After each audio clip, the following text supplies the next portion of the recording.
Hi, all. I'm Siobhan Zabo. I'm an AP language teacher at Vernon Hills. And I just wanted to tell you a little about the way that we've tried to disrupt text in the AP Lang classroom. So, when I moved into the AP Lang curriculum, we were kind of making this transition as a school from the old AP Lang, which had more fiction on it, into the nonfiction AP Lang, which is what the class, is predominantly composed of now, or totally composed of. And so it was a good time to, disrupt, to add in some new text, to think about the class in a new way. So there's a few things that we've done to really think about the voices that we are highlighting. And I just like to say first that anytime I'm thinking about bringing a text into class, whether it's a whole class book, a lit circle book, or an essay, a shorter piece, I'm always thinking about whose voice am I highlighting, and does it add to a richness of voice in our curriculum? I'm also, of course, thinking then, especially because it's AP Lang, about the rigor of the text and the skills that we need to be working on. But I'm definitely also thinking about the voices that we're highlighting.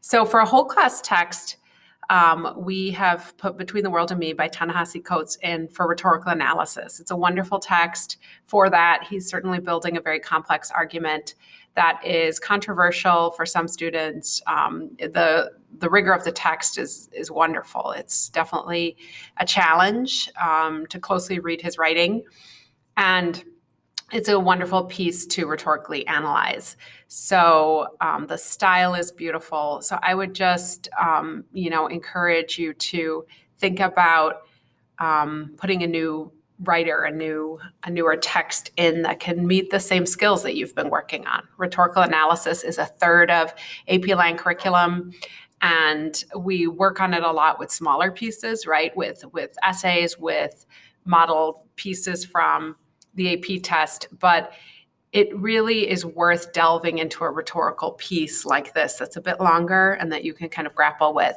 and look at how he's using all these different rhetorical strategies to build his argument. We also have embedded a lit circle unit into AP Lang, and this was a great time to work in some more modern texts that have gotten a lot of positive praise, maybe won some awards, and also helped to highlight lots of different voices in America. We've built this lit circle project into a synthesis unit that we do. So another one of the three essays in AP Lang is a synthesis essay. And so we put students in small groups where they read a book of their choice. The choices are narrowed down by teachers. So, for example, I think last year I book talked maybe 10 books, 7 to 10 books, and then students selected using a Google form which ones sounded good to them. And then I had them pick, first, second, third choice, and then tried to group them in at least one of those after they had listened to the book talks and selected. So then they meet every week to talk about the book. They set their own reading schedule, knowing that, by a certain time it needs to be done.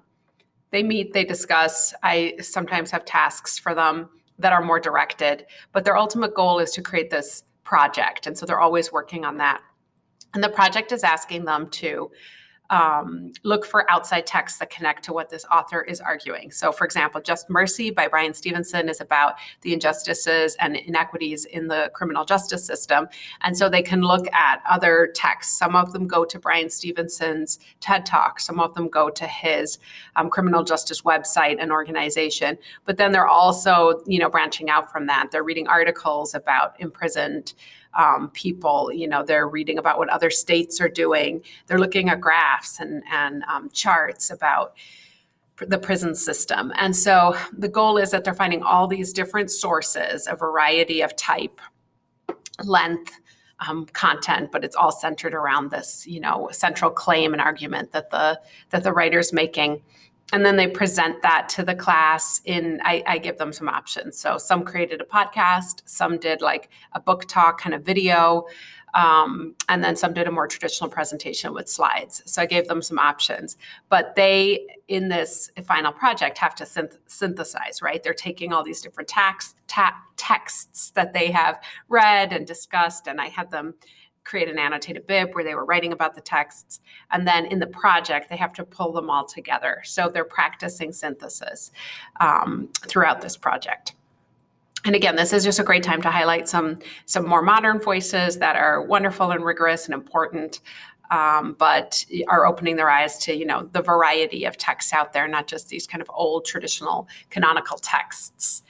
The other thing that we do in AP Lang is we have 3 different units that are revolving around an essay that they write. So we have a narrative unit to open the year. We have a compare-contrast unit, and then we have a definition unit. And in these units, we read model narrative essays or compare-contrast essays or definition essays, and then they write their own.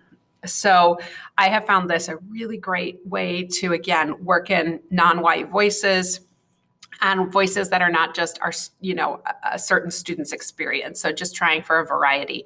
So this, I put a picture of this 40 model essays anthology on here because I have found this such a go-to resource, and they update it. I'm not sure if it's every year, but there's a few versions of it. I have found fabulous essays in here, and they are categorized often by the essay type, so definition essay. So like for last year, for the definition essay, I was able to pull a Colson Whitehead, the author of Nickel Boys and the Underground, I forget the name of the other one, but that other book by him.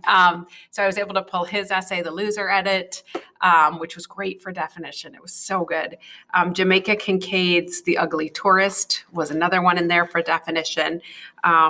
What else? Oh, for compare-contrast, I was able to pull a Richard Rodriguez, which was called Private Language, Public Language. And so it was about being bilingual and trying to navigate both worlds. And I will say that in highlighting these different voices, the essays that I saw come out of my students were so fascinating, so well written, so thoughtful. So what I was starting to see was in varying the text that I was selecting and in the voices I was selecting, I was letting my students see that their voice had value, that their experience is rich and important and one that we want to hear. And all of a sudden I was getting these essays that I had never gotten from students before that were personal and beautiful and just very, very much showed me that they could see their voice and their story had worth, and they were willing to share it. So if that doesn't convince you, that shaking up the canon is important, I don't know what could, because I think, always for me, thinking about as a white person, how I am representing maybe my culture too much, right? And how can I bring in other people's experiences?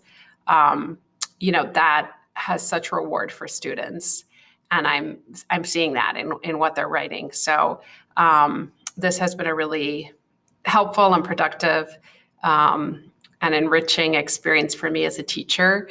And I've gotten to read some really great pieces and learn about some really new authors. And I really recommend that you don't maybe start all at once, but try one new text, one new essay, right? And as you start to think like this, it just becomes easier and easier.